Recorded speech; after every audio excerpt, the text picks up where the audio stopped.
కడిగి శుభ్రం చేసుకున్న కరివేపాకు, ఎండుమిర్చి, వెల్లుల్లి, మిరియాలు, జీలకర్ర, ఓమ, శనగపప్పు, మినపప్పు, ఉప్పు. స్టవ్ ఆన్ చేసుకొని ఒక కడాయి పెట్టుకొని అందులో కరివేపాకు వేసి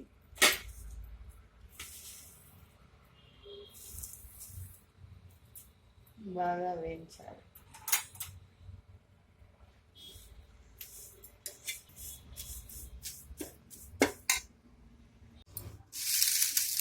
ఇలా విరిగిపోయేంత వరకు వేయించుకోవాలి.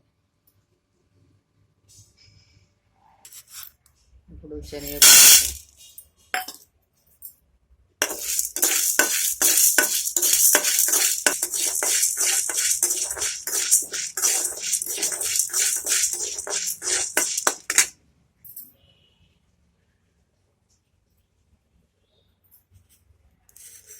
ఇప్పుడు మినపప్పు,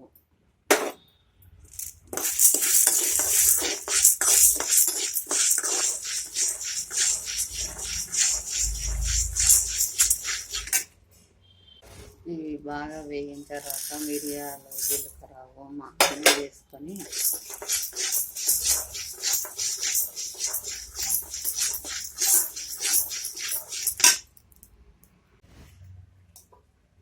ఇప్పుడు ఎండుమిర్చి, వెల్లుల్లి రెండు వేయించాలి.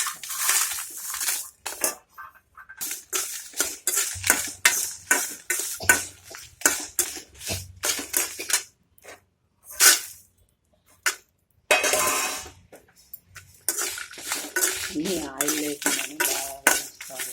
పొడి పొడిలా ఆయిల్ వేస్తే కొంచెం పడేసి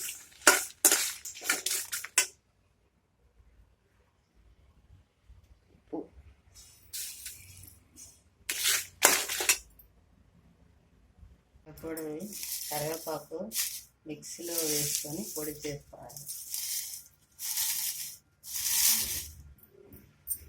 మిరపకాయలు, పప్పులు అన్నీ మిక్సీలో వేసుకొని పొడి చేసుకోవాలి.